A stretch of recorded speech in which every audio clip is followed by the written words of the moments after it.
વિદ્યાર્થી મિત્રો, હું Ashok sir YouTube channel online એજ્યુકેશનમાં તમારું હાર્દિક સ્વાગત છે. છેલ્લા આપણે બે વિડીયોમાં સામયિક શ્રેણી એટલે શું અને તેનું મહત્ત્વ અને સામયિક શ્રેણીનું પૃથ્થકરણ એટલે શું અને તેની ઉપયોગિતા આટલું આપણે ભણેલા હતા. તમને ખ્યાલ છે કે ચેપ્ટર નાનકડું છે અને માર્ક્સ વધુ છે, એટલે કે સરળતાથી આના માર્ક્સ મેળવી શકાય એવું સહેલું ચેપ્ટર છે. તો ખાસ દાખલા તો છે જ, એની સાથે સાથે થિયરીને પણ અતિશય ભારપૂર્વક એવું કહી શકાય કે કમ્પલસરી તૈયાર કરવાની છે અને પરીક્ષાની અંદર સેક્શન સી અને સેક્શન ડીમાં આવશે જ એવું કહી શકાય. તો મિત્રો, આજના લેક્ચરમાં આપણે સામયિક શ્રેણીના ઘટકો ભણવાના છીએ.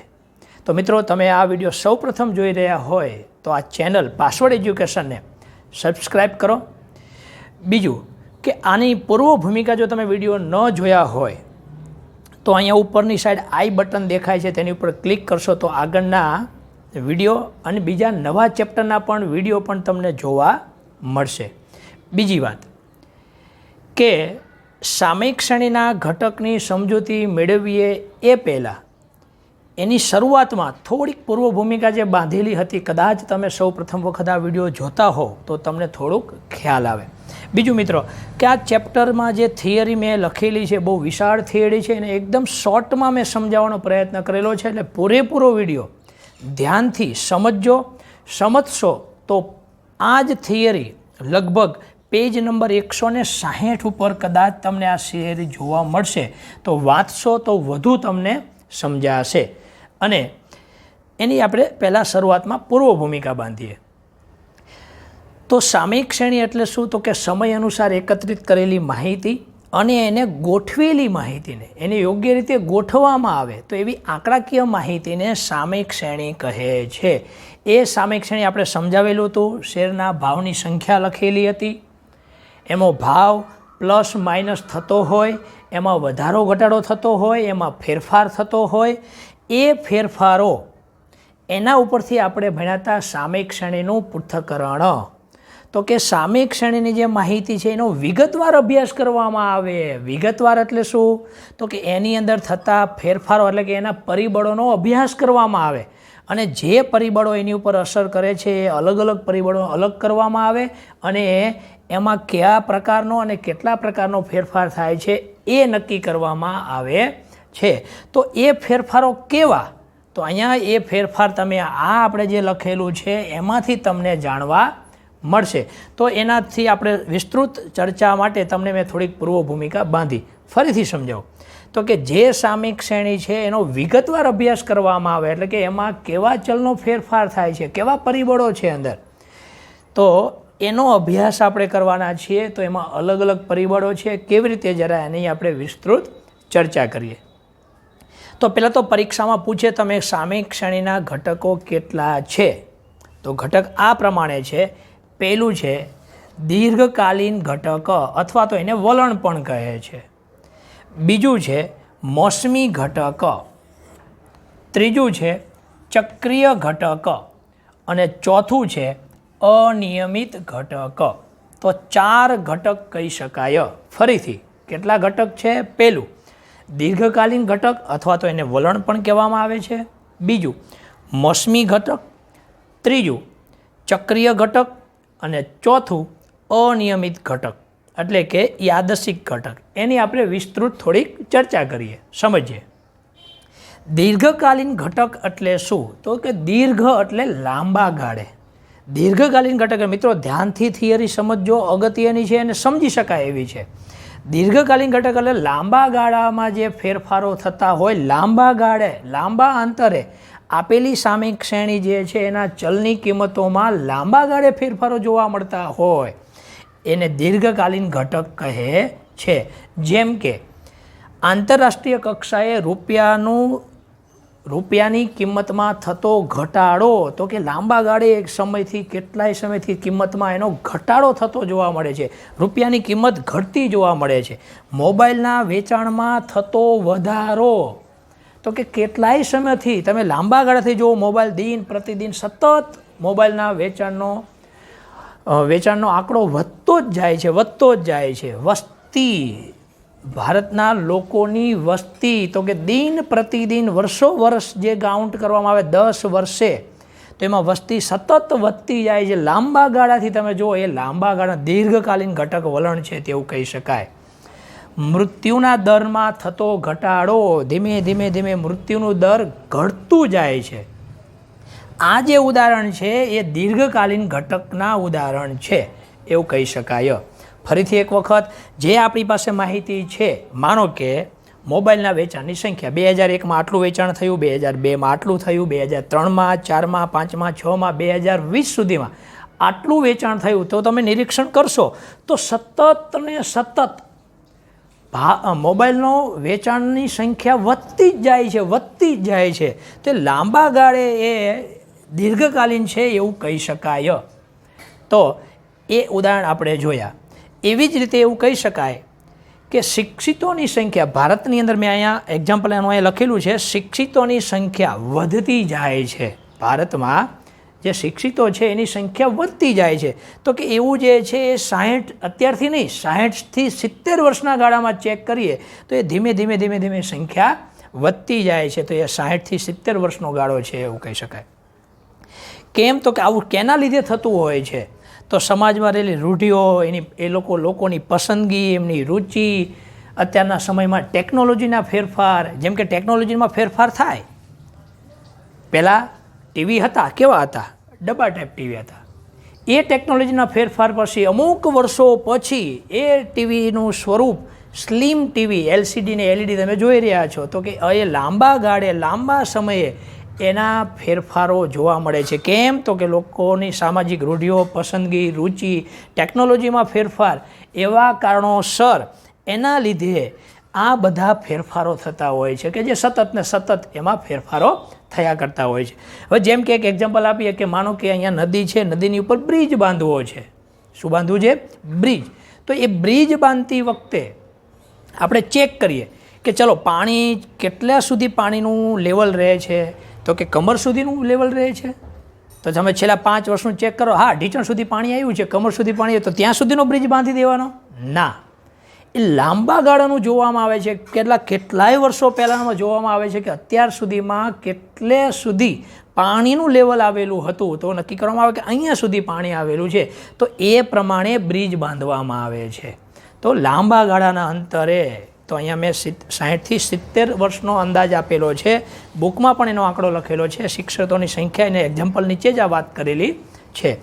તો જેમ કે ખેતી પેદાશ, એના વેચાણના આંકડા, ઔદ્યોગિકના આંકડાઓ, એનો જો ચલમાં થતા ફેરફારોનો અભ્યાસ કરવો હોય તો 10થી 15 વર્ષનો ગાળો જોવામાં આવે છે. 10થી 15 વર્ષ સુધીનો સમયગાળો હોય છે. તો આ પરીક્ષામાં પૂછી શકે ખેતી પેદાશ કે ઔદ્યોગિકમાં વેચાણના ઉત્પાદનના આંકડાઓ કેટલા? તો કે 10થી 15 વર્ષ સુધીની વાત કરવામાં આવે છે. બીજો પ્રશ્ન પૂછી શકે ઇલેક્ટ્રોનિક ઉપકરણના વેચાણના આંકડાઓમાં, તો એમાં 4થી 5 વર્ષના વર્ષ પ્રમાણે જોવામાં આવે છે.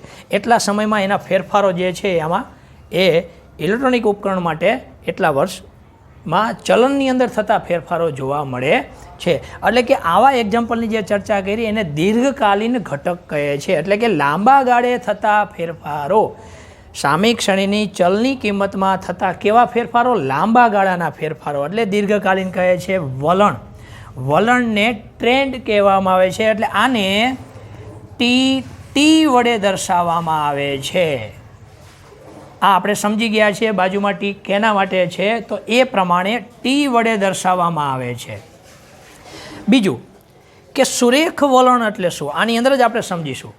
તો કે દીર્ઘકાલીન ઘટકની અંદર જે સામયિક શ્રેણીનું ચલ છે એમાં થતા ફેરફારો ક્યારેક સુરેખ એટલે શું? તો કે જે ફેરફારો છે એ સતત ને સતત વધતા જાય છે અથવા સતત ને સતત ઘટતા જાય છે. અથવા તો સતત વધતા જાય છે. તો એવું કહી શકાય કે સુરેખ વલણ છે. મિત્રો ધ્યાનથી સાંભળજો, થિયરી છે, સમજવાની છે. ઘણા બધા વિદ્યાર્થીઓ થિયરીને છોડી દેતા હોય છે. તમારે બીજા સામાન્ય વિદ્યાર્થી કરતાં કંઈક સવિશિષ્ટ તમારે રિઝલ્ટ લાવવું હોય, કંઈક વિશિષ્ટ કરવું હોય તો તમારે થિયરી પણ કરવી પડશે જ. તો અહીંયા સુરેખ વલણ એટલે કે જે સામયિક શ્રેણી છે એના ચલણની કિંમતમાં સતત વધતો જાય કે સતત કિંમત ઘટતી જાય તો સુરેખ વલણ છે. પરંતુ ક્યારેક એવું નથી બનતું હોતું. કેવું બને છે? તો કે શરૂઆતમાં ધીમે ધીમે વધે છે ભાવ કોઈ કિંમતના ચલની કિંમતમાં, પછી એ ભાવ સ્થિર થઈ જાય છે, પછી પાછો અચાનક વધે છે કે અચાનક ઘટે છે. તો એવી બાબતોમાં અસુરેખ વલણ કહે છે. એને બીજા શબ્દોમાં વક્રીય પણ વલણ કહે છે. અસુરેખ, સુરેખનું બીજું નામ છે અસુરેખ, તો એને વક્રીય પણ વલણ કહેવામાં આવે છે. તો મિત્રો આ પણ યાદ રાખીશું. તો આટલું આપણે સમજ્યા દીર્ઘકાલીન ઘટક. દીર્ઘકાલીન એટલે લાંબા ગાળે થતા ફેરફારો. સમજી ગયા છો? લાંબા ગાળે જે ફેરફારો જો એમાં એક્ઝામ્પલ મેં આપ્યું તમને, આ બીજા એક્ઝામ્પલો મેં તમને આપ્યા, એના પ્રમાણે આમાં ફેરફારો થાય છે. એ વર્ષનો મેં આંકડો પણ તમને આપ્યો, એ પણ MCQ SQમાં ક્યાંક પૂછી શકે એમ છે. અહીંયા સુરેખ કોને કહેવાય, અસુરેખ કોને કહેવાય, અસુરેખને બીજા શબ્દોમાં શું કહેવાય એ પણ મેં તમને સમજૂતી આપી. હવે મિત્રો દીર્ઘકાલીન એટલે લાંબા ગાળે અને અલ્પકાલીન ઘટક એટલે ટૂંકા ગાળામાં થતા ફેરફારો. દીર્ઘકાલીન એટલે લાંબા ગાળે થતા ફેરફારો અને અલ્પકાલીન એટલે ટૂંકા ગાળાના ફેરફારો. જ્યાં લાંબા ગાળે ફેરફાર થાય છે અને અલ્પકાલીન એટલે ટૂંકા ગાળે ફેરફાર થાય છે. બે પાર્ટ પડે છે એના ઘટકોમાં. એટલે કે ચલની કિંમતમાં થતા ફેરફારોનો અભ્યાસ. તો કે ફેરફારનો અભ્યાસ બે રીતે, લાંબા ગાળાનો, ટૂંકા ગાળાનો. ટૂંકા ગાળામાં બે પાર્ટ પડે છે, નિયમિત ઘટક અને અનિયમિત ઘટક. જે ટૂંકા ગાળા એટલે કે અલ્પકાલીન ઘટકના બે એક્ઝામ્પલ છે, નિયમિત ઘટક અને અનિયમિત ઘટક. તો નિયમિત ઘટકની અંદર બે પાર્ટ પડે છે. નિયમિત ઘટક એટલે શું? તો કે ટૂંકા ગાળામાં નિયમિત પ્રમાણે જે ફેરફાર થતા હોય, નિયમિત રેગ્યુલર ફેરફાર થતા હોય, તો એમાં બે પાર્ટ પડે છે. એક તો મોસમી ઘટક અને બીજું ચક્રીય ઘટક. પહેલાં આપણે મોસમી ઘટકનો અભ્યાસ કરીએ. ફરીથી મિત્રો એક વખત ધ્યાનથી સાંભળજો. દીર્ઘકાલીન એટલે લાંબા ગાળે થતા ફેરફારો, અલ્પકાલીન એટલે ટૂંકા ગાળામાં થતા ફેરફારો. અલ્પકાલીનના ઘટકના બે પાર્ટ પડે છે. નિયમિત ઘટક, નિયમિત ઘટકના બે પાર્ટ પડે છે. એક તો છે મોસમી ઘટક. એક મિત્રો મોસમી ઘટકની એક મર્યાદા છે. આપણે સમજીએ કે મોસમી ઘટક એટલે મોસમ પ્રમાણે, એટલે કે ઋતુ અને હવામાનમાં થતા ફેરફારો પ્રમાણે એના આંકડાઓ બદલાતા હોય છે. ઋતુઓ અને હવામાનના લીધે એમાં થતા ફેરફારો પણ એ નિયમિત હોય છે. જેમ કે ઉનાળો, શિયાળો અને ચોમાસું. એટલે કે આમાં બે પાર્ટ પડે છે જે સમજાવું છું તમને.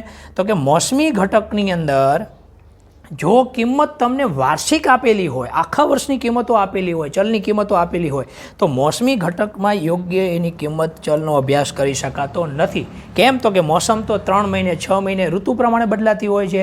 એ આખા વર્ષની માહિતી આપે તો એનો ચલનો પ્રકાર આપણે જાણી શકતા નથી, એમાં કેવો ફેરફાર છે એ પણ જાણી શકતા નથી. તો મોસમી ઘટકની અંદર બે પાર્ટ પડે છે. એક તો કુદરતી અને માનવીય. જે મોસમ કુદરતી અને માનવીય. તો કુદરતી ઘટકની અંદર કેવી રીતે? કુદરતી પરિબળો મીન્સ મોસમી ઘટકની અંદર કુદરતી પરિબળો. તો કુદરતી પરિબળો તો કે ઋતુ અને હવામાનને ઉપર આધારિત છે, જે નિયમિત છે.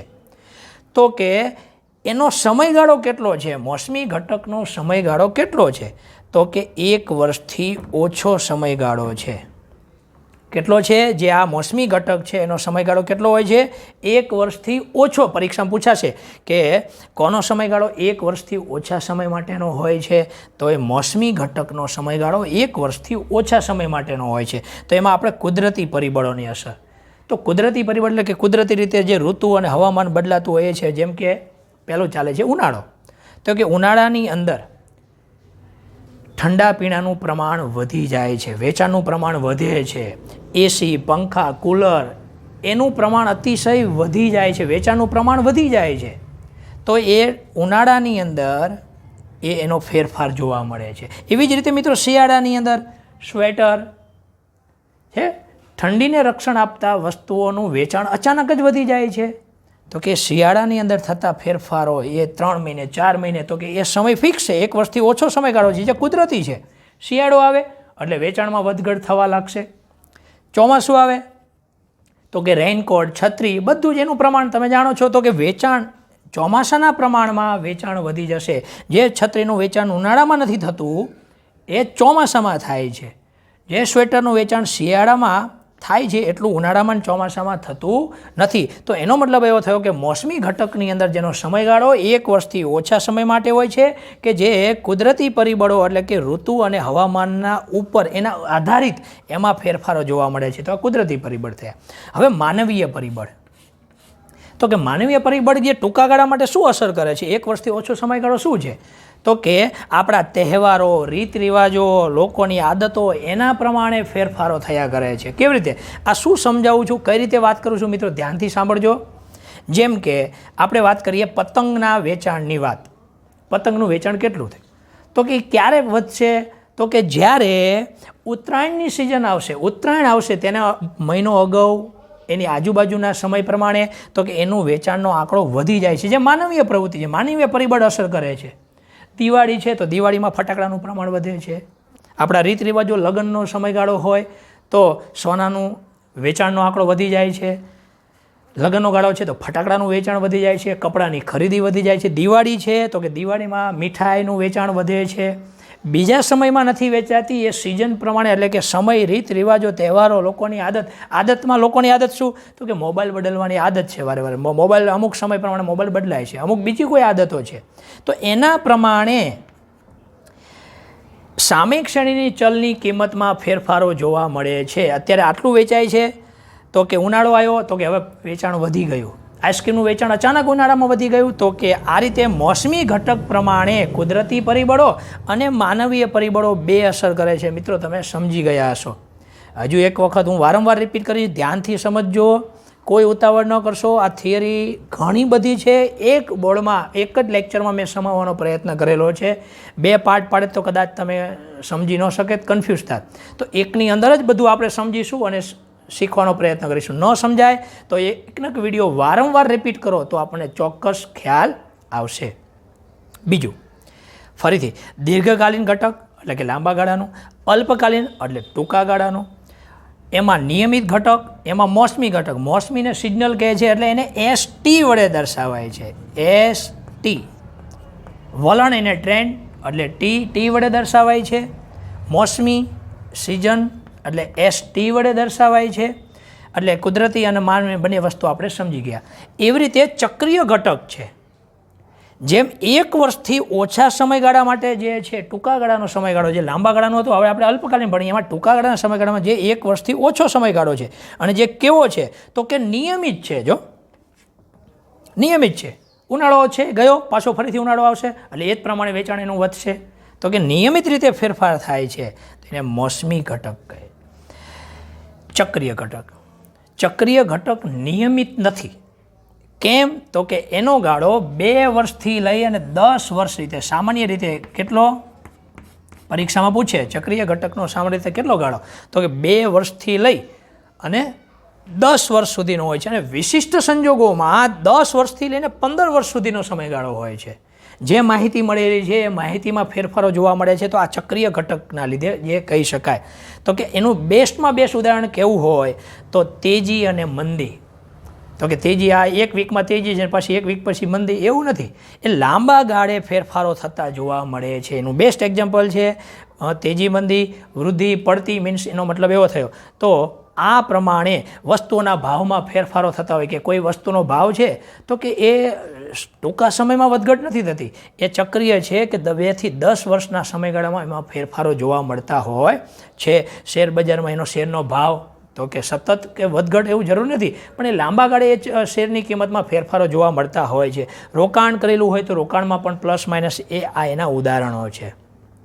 તો મિત્રો પરીક્ષાની અંદર એવું પૂછી શકે કે ચક્રીય ઘટક એ મોસમી ઘટકથી કઈ રીતે અલગ પડે છે. તો કે મોસમી ઘટક છે એ કુદરતી અને માનવીય પરિબળો ઉપર આધારિત છે. ઋતુ અને હવામાન ઉપર કુદરતી, ઉનાળો, શિયાળો, ચોમાસું એ 1 વર્ષથી ઓછા સમયગાળા માટે અને નિયમિત છે. અને તહેવારો, રીતિ એ પ્રમાણે માનવીય પ્રવૃત્તિ છે. તો આ મોસમી ઘટકનું ઉદાહરણ છે. એ જ રીતે ચક્રીય ઘટક છે એ નિયમિતતા નથી. આમાં જે નિયમિતતા છે આમાં કોઈ નિયમિતતા નથી, ક્યારે બદલાય એવું કોઈ કહી શકાતું નથી. તો એ જ વસ્તુ આનો વિશિષ્ટ ગાળો, આ એનું ઉદાહરણ, આ ચક્રીય ઘટક. એને સંકેતમાં ચક્રીય એટલે સાયકલિંગ, CT વડે એને દર્શાવવામાં આવે છે. ફરીથી દીર્ઘકાલીનને TT, ટૂંકા ગાળાની અંદર 2 પાર્ટ પડે છે આ બાજુ, એમાં 2 પાર્ટ, મોસમી ઘટક ST, ચક્રીય ઘટક એને CT. અને હવે આવે અનિયમિત ઘટક, જે અલ્પકાલીન ઘટકના જ 2 પાર્ટ છે, એક નિયમિત અને બીજું અનિયમિત. નિયમિતની અંદર કેવું તો કે મોસમી ઘટક ને ચક્રીય ઘટક. પણ આમાં નિયમિતતા છે, આમાં એ જો નિયમિતતા એટલી બધી જળવાતી નથી, છે ટૂંકા ગાળાના ઓપ્શન. તો આ પ્રમાણેનું આપણે મોસમી ઘટક અને ચક્રીય ઘટકનો અભ્યાસ કર્યો. મિત્રો, પરીક્ષામાં 2 માર્ક્સની અંદર કે 3 માર્ક્સની અંદર એટલું પણ પૂછી શકે, મોસમી ઘટક વિશે સમજૂતી આપો. તો તમારે મેં સમજાવ્યું એ દરેક વસ્તુનું તમારે વિસ્તૃત રીતે ચર્ચા કરવાની રહેશે. જેટલું લખશો વિશાળપૂર્વક, માર્ક્સ હોય એ પ્રમાણે, તો તમને માર્ક્સ સારા મળી શકે છે.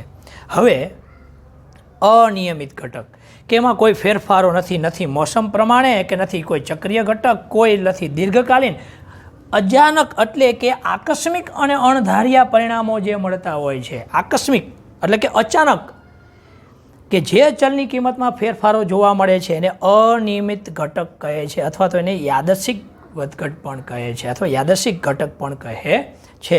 તો કે એ નિશ્ચિત નથી, એમાં કોઈ પ્રકારનું નિશ્ચિતતા હોતી નથી. અચાનક જ ભાવ વધી જવા, અચાનક જ ભાવ ઘટી જવા, આવા સંજોગોમાં અનિયમિત ઘટક એટલે કે યાદચ્છિક ઘટક છે તેવું કહી શકાય. તો બીજું આની અંદર આપણે સમજીએ કે એવા કેવા એના ઉદાહરણો શું છે. તો કે ભૂકંપ, પૂર છે, યુદ્ધ, હડતાલ, આવા સંજોગોમાં ભાવની અંદર કોઈ પણ વસ્તુની કિંમતની અંદર અચાનક જ ફેરફારો જોવા મળે છે. એ ફેરફારના લીધે અનિયમિત ઘટક છે તેવું કહી શકાય. કારણ કે નિયમિતતા નથી, નિશ્ચિત નથી. એવું કહી શકાય કે ભાઈ આજે ભૂકંપ આવ્યો એટલે હવે અઠવાડિયા પછી ભૂકંપ આવશે, એવું કોઈ એક્ઝામ્પલ નથી. માનો કે અત્યારે કોરોનાનું સમય ચાલે છે, તો કોરોનાના લીધે અમુક આંકડાઓમાં ફેરફાર થતા હોય છે, વસ્તુના વેચાણમાં ઘટાડો થઈ જતો હોય છે, તો એ આકસ્મિક છે, અચાનક જ છે, એટલે કે અનિયમિત ઘટકનું એક્ઝામ્પલ છે. તો મિત્રો, આના લીધે આપણે માનો કે આ વર્ષે આપણે નક્કી કરેલું હતું કે મારા દુકાનનું કે મારા ધંધાનું આટલું વેચાણ થશે. તમે નક્કી કરો કે મારું 1 લાખનું વેચાણ થશે, અને અચાનક જ આ કોઈ આકસ્મિક કોઈ સંજોગો, ભૂકંપ, પૂર, યુદ્ધ, હડતાલ, કોઈ પણ પ્રશ્ન ઊભા થયા, એના લીધે વેચાણ જે લાખનો ટાર્ગેટ તમે અનુમાનિત કિંમત કીધી, આપણે શરૂઆતમાં વ્યાખ્યા ભણી ગયા હતા, અનુમાનિત કિંમત અને વર્તમાન કિંમતમાં જે તુલના, તે તફાવત જાણવા, એના કારણો જાણવામાં આવે છે. તો કે એ અનિયમિતતા જે છે, લાખ રૂપિયાનું વેચાણ ધારણા બાંધેલી હતી, એની જગ્યાએ 90,000નું જ વેચાણ થયું. તો જે તફાવત 10,000નો છે એને ત્રુટિ કહે છે. આપણે ગયા વિડીયોમાં પણ જોયેલું હતું, અને ચેપ્ટર નંબર 3 નિયત સંબંધની અંદર પણ ત્રુટિનો આપણે વિસ્તૃત અભ્યાસ કરવાના છીએ. તો એને એરર, ત્રુટિ એટલે એરર કહે છે. તો મિત્રો, આ 4 વસ્તુ આપણે સરળતાથી આપણે સમજી ગયા. હજુ પણ હું વારંવાર બોલું છું, હું જે પણ બોલ્યો છું એવું લાગે તો તમે એનો સ્ક્રીનશોટ પાડી લો, અને બુકની અંદર પેજ નંબર 160ની ઉપર આ થિયરી વિસ્તૃત રીતે આપેલી છે, તમારે લખવાની છે, વ્યવસ્થિત વાંચવાની છે, અને મસ્ત રીતે તૈયાર કરવાની છે. તો આ થોડુંક ફટાફટ આની આછી ઝલક તમને આપી દઉં. તો શ્રેણીના ઘટકો એટલે કે ચલની કિંમતમાં થતા ફેરફારો, આપણે માહિતી મળી ગઈ, 10 વર્ષની માહિતી લીધી, તો એમાં બધા શું, બધામાં વેચાણ સરખું જ છે, 50, 50, 50, 50? ના, અલગ અલગ ફેરફારો છે. તો એના કારણો કયા કયા ઘટકો છે? તો કે લાંબા ગાળાના ઘટક, ટૂંકા ગાળાના એટલે કે અલ્પકાલીન ઘટક. લાંબા ગાળાની અંદર આપણે વિસ્તૃત સમજૂતી મેળવી લીધી. ટૂંકા ગાળા એટલે કે અલ્પકાલીન ઘટકની અંદર નિયમિત ઘટક અને અનિયમિત ઘટક. નિયમિત ઘટકની અંદર મોસમી ઘટક. મોસમી ઘટકને આપણે એસટી વડે કહીએ છીએ. એના 2 પાર્ટ પડે છે, કુદરતી અને માનવીય. તો મોસમી ઘટક પછી ચક્રીય ઘટક. ચક્રીય ઘટકને સીડી કહે છે, જેનો સમયગાળો 2 થી 10 વર્ષનો હોય છે, અને આનો વર્ષનો ગાળો 1 વર્ષથી ઓછા સમય માટે હોય છે. આ જે કુદરતી પરિબળો છે અને માનવીય પ્રવૃત્તિ એ 1 વર્ષથી ઓછા સમયગાળા માટે છે, અને ચક્રીય ઘટક છે એનો સામાન્ય ગાળો 2 થી 10 વર્ષ હોય છે, અથવા વિશિષ્ટ સંજોગોમાં 10 થી 15 વર્ષ માટેનો હોય છે. અને આમાં દીર્ઘકાલીનમાં પણ મેં તમને આનું એક્ઝામ્પલ આપ્યું, 60 થી 70. અને ખેતી પેદાશ અને ઔદ્યોગિકનો સમયગાળો 10 થી 15, અને ઇલેક્ટ્રોનિક ઉપકરણના વેચાણનો ગાળો 4 થી 5 વર્ષ માટે આપણે અભ્યાસ કરવો પડે. તો મિત્રો, આ તમે આટલું સમજી ગયા. અને એના સિવાય અનિયમિત કે આકસ્મિક સંજોગોમાં જ્યારે આ પરિસ્થિતિ અચાનક જ ઉદ્ભવતી હોય છે, ત્યારે એના ભાવમાં ફેરફારો જોવા મળે છે, અને એ કોઈ નિશ્ચિતતા જોવા મળતી નથી. જ્યારે આમાં નિશ્ચિતતા, નિયમિતતા અમુક પ્રકારે છે, અમુક બાબતમાં ચક્રીમાં પણ ફિક્સ વર્ષનો ગાળો આટલો છે. તો આ મુજબ તમે વાંચશો, તૈયાર કરશો, તો ચોક્કસ તમને પ્રેક્ટિસ થશે. મિત્રો, આ બધી જ બાબતોનો સરવાળો કરવામાં આવે એટલે કે ટીટી, એસટી, સીટી અને અનિયમિત ઘટક યાદચ્છિક એટલે રેન્ડમ, આરટી, ઇરેગ્યુલર અનિયમિત ઘટક એને આરટી વડે દર્શાવવામાં આવે છે. એટલે કે ટીટી, એસટી, સીટી અને આરટી આ બધી બાબતોનો સરવાળો કરે એટલે સંપૂર્ણ ચલ રાશિનો અભ્યાસનો આપણે ખ્યાલ આવી જાય છે. તો એના ઉપરથી સૂત્ર બને છે યોગનીય મોડેલ જણાવો. 1 માર્ક્સમાં પ્રશ્ન પૂછી શકે, એમસીક્યુમાં પણ છે, એસક્યુમાં પણ છે. યોગનીય મોડેલ જણાવો. તો આ રહ્યું બધી જ બાબતોનો સરવાળો, ટીટી, એસટી, સીટી અને આરટી બધાનો સરવાળો. એટલે આપણને ચલ રાશિ વાયટી જે ગયા વિડીયોમાં જોઈ ગયા હતા, ટી અને વાયટી. ટી એટલે શું? સમય, ટાઈમ. કેવો ચલ છે? નિરપેક્ષ ચલ. અને વાયટી એટલે ચલ રાશિ, જે આપણે ચલ રાશિના થતા ફેરફારોનો અભ્યાસ કર્યો છે. તો કે વાયટી એટલે ચલ રાશિ, જેને કેવો ચલ કહે છે? સાપેક્ષ ચલ કહે છે. તો એના વિશે પણ આપણે વિસ્તૃત ચર્ચા કરેલી હતી. તો આ બધાનો સરવાળો પરીક્ષામાં પૂછાશે. પછી આ યોગનીય મોડેલ લખી નીચે લખવાનું, જેમાં ટીટી એટલે દીર્ઘકાલીન ઘટક, એસટી એટલે મોસમી ઘટક, સીટી એટલે ચક્રીય ઘટક, આરટી એટલે અનિયમિત ઘટક એવું લખી શકો. તો સૂત્ર પણ યાદ રાખી શકો છો. દરેકમાં ટીટી તો હોય જ છે. એસટી સ્ટેશન અહીંયા એવું લખી શકો તમે, એસટીમાં, સિટીમાં અને રેલવેમાં બધામાં આવે. અથવા તો આપણે કોઈને કહેતા હોય તું શું કરે છે, તું શું કરે છે? તો કે હું સાયકલ રમું છું. TSCT cycle. તું શું કરે છે? TS તું શું કરે છે? તો કે હું સાયકલ રમું છું. CT CR એટલે કે TST CT અને RT. તો અહીંયા દરેક વસ્તુનો સરવાળો એટલે આપણને યોગનીય મોડેલ મળે છે. તો મિત્રો ક્યારેક તમને અનિયમિત ઘટક એટલે કે ત્રુટિ શોધવામાં કહે, તો ત્રુટિ એટલે કે આરટી શોધવાનું કહે, તો મિત્રો એ પણ યાદ રાખો. ત્રુટિ માટે અહીંયા જે અનિયમિત ઘટક શોધવાની હોય તો આરટી કેવી રીતે મળે? તો કે આરટી બરાબર YT minus TT, ST, CT. આરટીમાંથી આ ત્રણે બાદ કરી દો. આરટી શોધવો હોય તો વાયટીમાંથી ત્રણે બાદ કરો એટલે આરટી મળી જતો હોય છે. તો એનું પણ સૂત્ર તમને મળી ગયું. તો મિત્રો ક્યારેક પરીક્ષામાં પૂછે નિયમિત ઘટકો કયા? તો મોસમી ઘટક અને ચક્રીય ઘટક એ બે લખવાના રહેશે. અલ્પકાલીન ઘટકો કયા? તો આ તમે બધા બતાવી શકો. મોસમી ઘટક, ચક્રીય ઘટક અને અનિયમિત ઘટક. ઘટકો કેટલા? તો કે 4. પહેલું દીર્ઘકાલીન ઘટક, મોસમી ઘટક, ચક્રીય ઘટક અને અનિયમિત ઘટક. તો મિત્રો તમને આટલું સમજાઈ ગયું હશે. તો આ ઘટક એના વિશે આપણે સમજૂતી મેળવી. હવે સૌથી અભ્યાસ આપણે વલણનો અભ્યાસ કરવાના છીએ. એને આપણે નેક્સ્ટ વિડીયોમાં ચર્ચા કરવાની છે. હું થિયરી સાથે બધા મસ્ત રીતે દાખલા સમજાવવાનો છું. એક પણ માર્ક્સ કપાવવો ન જોઈએ. એકને એક વસ્તુ હું વારંવાર રિપીટ કરીશ, વારંવાર સમજાવીશ, જેથી કરીને 12 માર્ક્સનું ચેપ્ટર છે, એક પણ માર્ક્સ આપણે ગુમાવવાનો નથી. એટલે જ આપણે થિયરી આટલી વિસ્તૃત સાથે લેક્ચર મોટો થશે, પરંતુ આપણે શીખવાના છીએ અને સમજવાના છીએ. વલણ શોધવા માટેની રીતો, આજે વલણનો અભ્યાસ કરવાના છીએ તો એની રીતો કુલ કેટલી છે? તો 3 રીતો છે. પહેલી આલેખની રીત, જેમાં આપણે આલેખ ગ્રાફ દ્વારા વલણ કેવા પ્રકારનો છે, સ્થિર છે, વધતું વલણ છે, ઘટતું વલણ છે, સુરેખ વલણ છે, અસુરેખ વલણ છે, કેવા પ્રકારના વલણ જોવા મળે છે, એ આલેખની રીતમાં આપણે અભ્યાસ કરવાના. એની થિયરી પણ છે, એની પણ ચર્ચા આપણે કરવાના છીએ.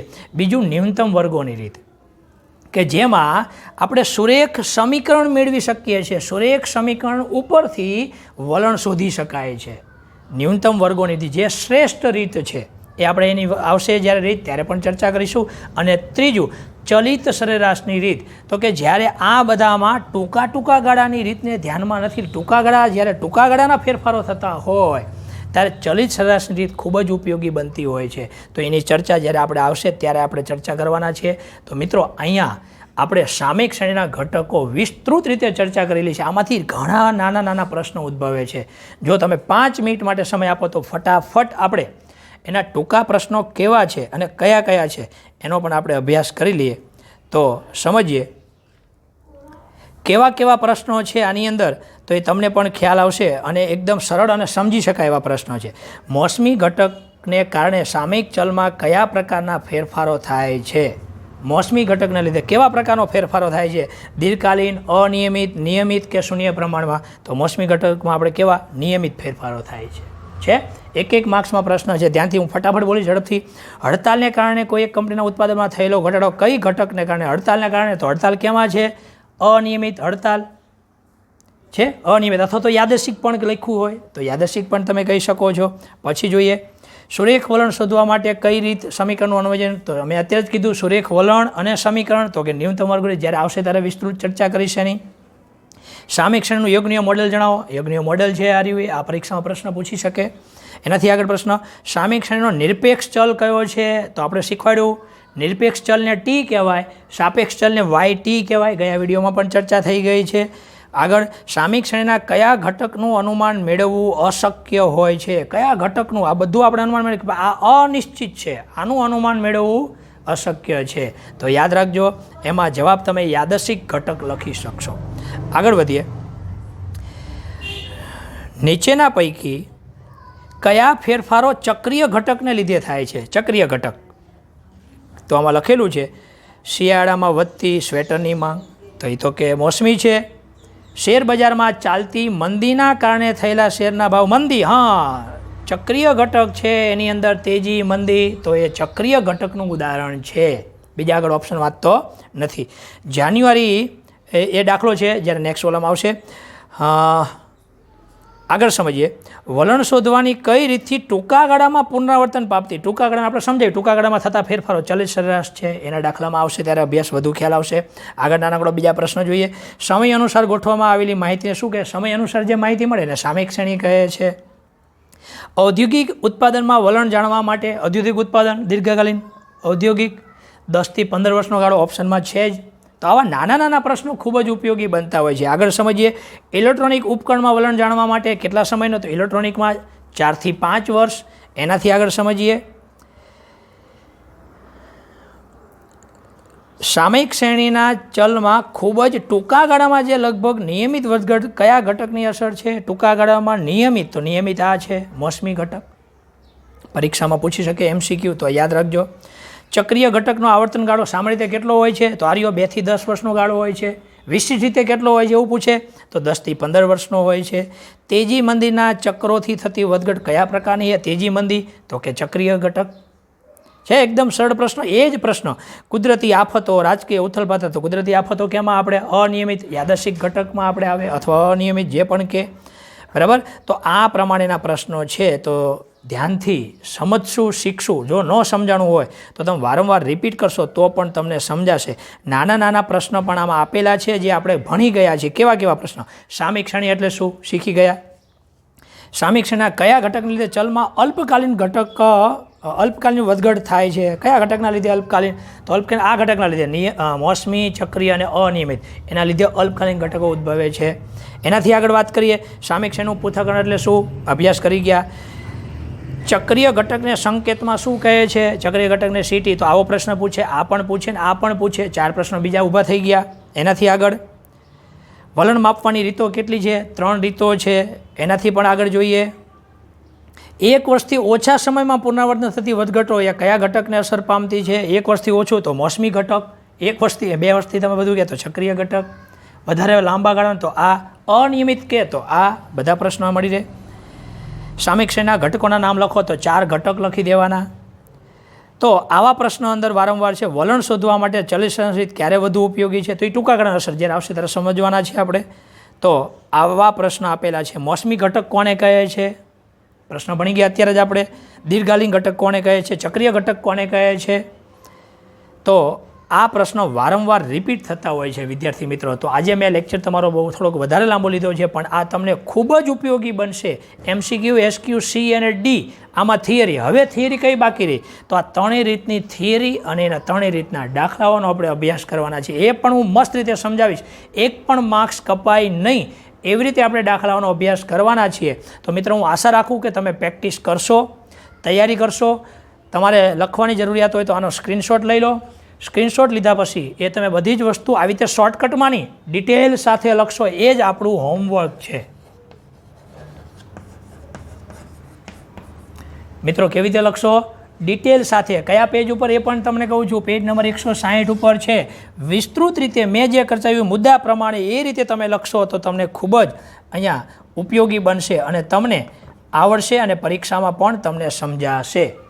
તો મિત્રો, તો ખાસ તમે આનો અભ્યાસ કરશો અને ક્યાંય ન સમજાય તો મારો નંબર છે, તમે વોટ્સએપ મેસેજ કરી શકો છો. બીજા નવા ચેપ્ટરો પણ છે, અકાઉન્ટના પણ ચેપ્ટરો છે અને એ વિસ્તૃત રીતે મેં સમજાવેલા છે સંપૂર્ણ ચેપ્ટરો સાથે અને ટોટલી ડિટેલ સાથે. તો તમે એનો અભ્યાસ કરો. જો વિડીયો તમને ગમ્યો હોય તો બીજાને પણ મોકલો, જેથી કરીને એ ઘેર બેઠા પણ એ અભ્યાસ કરી શકે અને એ પણ સારું રિઝલ્ટ મેળવી શકે. અને તમે આ ચેનલમાં સૌ પ્રથમ હોય તો આ ચેનલને સબસ્ક્રાઈબ કરી દો અને બીજાને વિડીયો શેર કરો. અને મિત્રો છેલ્લે સમય થઈ ગયો છે, તમે નીચે કોમેન્ટની અંદર શું કરશો, કોમેન્ટમાં જવાબ કેનો આપશો? તો મિત્રો પ્રશ્ન એ હતો સુરેખ વલણ અને અસુરેખ વલણ. હું જ્યારે ભણાવતો હતો ત્યારે હું બોલેલો હતો કે અસુરેખ વલણને બીજા શબ્દોમાં શું કહે છે, બરાબર?